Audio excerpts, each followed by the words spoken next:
Cancer प्रकार अनुरूप मार्गदर्शन 28 ब्रेन ट्यूमर्स वैद्य दिलीप गाडगीट हिंदी पुणे। तो ब्रेन में जो कोई ट्यूमर होता है, मस्तिष्क में जो गांठ तैयार होती है, वह दो प्रकार की होती है। एक बिनाइन यानी जिसका कैंसर से कोई संबंध नहीं होता, फ्लेमिंगिंग जियोमा करके होता है, और दूसरे प्रकार में जो कैंसर की गांठ होती है उसे एस्ट्रोसाइटोमा, ग्लायोपास्टोमा इस प्रकार कहा जाता है। आधुनिक वैद्यक में अस्त्रोपचार ही प्रथम पर्याय माना जाता है दोनों प्रकारों के गांठ के लिए, लेकिन दोनों में भी ट्यूमर निकाला नहीं जा सकता, और मस्तिष्क पर इलाज होने के कारण अन्य दुष्परिणाम होने की संभावना भी ज्यादा होती है।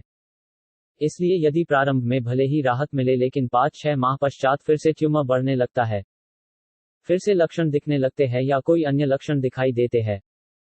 अक्सर प्राथमिक चरण में सिर्फ सरदर्द का लक्षण दिखाई देता है। कुछ लोगों को एक चीज की जगह दो दिखाई देते हैं। इसे डिप्लोपिया कहा जाता है। कभी कभी पैरालिसिस का दौरा भी पड़ता है, जिससे पक्षाघात का स्वरूप दिखता है।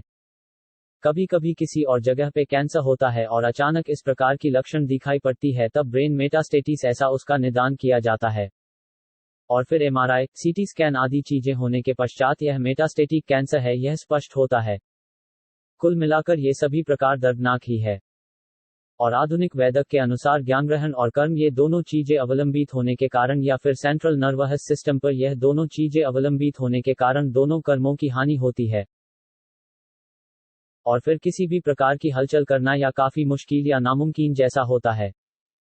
याददाश्त भी जा सकती है। हम वास्तव में कहा है क्या है, इसका ज्ञान खोने लगता है। आगे चल के बेहोशी की हालत या कोमा भी आ सकता है। अक्सर आधुनिक वैद्यक शास्त्र का झुकाव कैंसर पेशियों को नष्ट करने पे ही ज्यादा रहा है।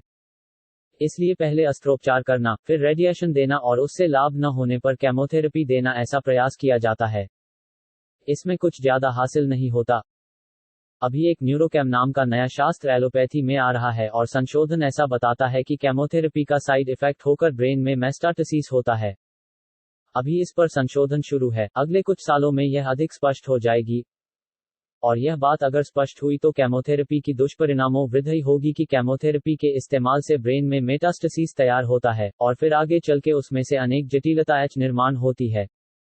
कुल मिलाकर इन कैंसर पेशियों को नष्ट करने की प्रक्रिया या केमोथेरेपी, इनसे सवाल करना चाहिए इस प्रकार की है, वास्तव में इससे कितना फायदा हुआ है और कितना नुकसान, और वास्तव में जीवनशैली बदलना, स्वाभाविक खाना खाना, यही मूल चिकित्सा का प्रारूप होना चाहिए। इसके पश्चात बाकी चीजें जैसे कैंसर पेशी को नष्ट करना आदि चीजों के बारे में सोचना चाहिए। खास तौर पर ब्रेन ट्यूमर, ये बात काफी ज्यादा ध्यान में आती है।